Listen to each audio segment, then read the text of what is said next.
The caffeine fix is not the only reason Philip de Bella's customers are edgy. Can I get you a coffee, sir? The Brisbane coffee roaster says cafes across the country have seen poor sales in recent months. We supply over 800 cafes Australia-wide with coffee, and we probably see one close a month now. We are the biggest in the country, or one of the biggest in the country in what we do. So when we're seeing one a month close, that's pretty alarming figures for what's happening in the industry. Official figures support the gloomy picture. Retail sales fell in July. The government's hoping its tax cuts can turn things around, with millions of Australians set to receive between $255 and $1,080.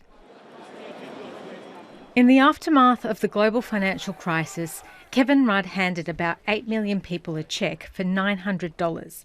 And armed with that extra cash, Australians spent a record $19 billion at the shops. But on the streets of Melbourne, not everyone is planning to splash their cash this time. And when I get my tax cut, I'll probably look at rolling it over into an investment, possibly super. Probably went on groceries. No, I didn't buy a flat screen television or anything like that. I've used that money for a holiday. I'm here in Melbourne with my family. My sister's getting married. Paid off our credit cards, and that's pretty much it. We're trying to get debt free.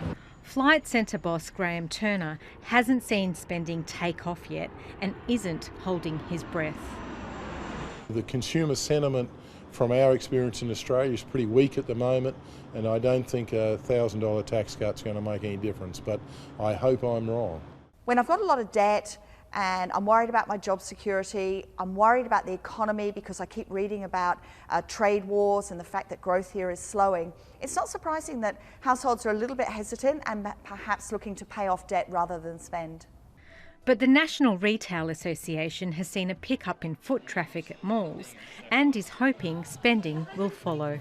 I think the category has definitely changed and consumers have moved away from the big screen TV, but it doesn't mean that they're not spending their money. I think the question is, what category will they be spending their money in and how much will they be spending? We're going to see money spent within homewares, certainly furniture and white goods and other things for around the home.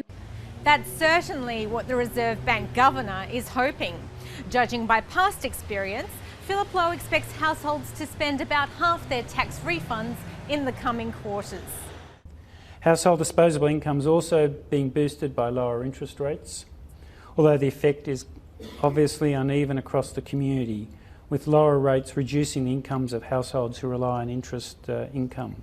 Economists see another rate cut around the corner, which could help highly indebted households. We've seen the RBA cut rates twice, and there's quite a strong expectation that we will see a third rate cut next week, which will take the cash rate to 0.75%.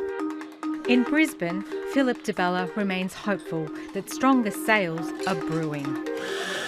We're heading in towards Christmas, and things always start to ramp up around October, November, when there's a real good vibe in the air. So I think the timing's good. We will see whether the good vibes roll in when the latest retail figures are released next week.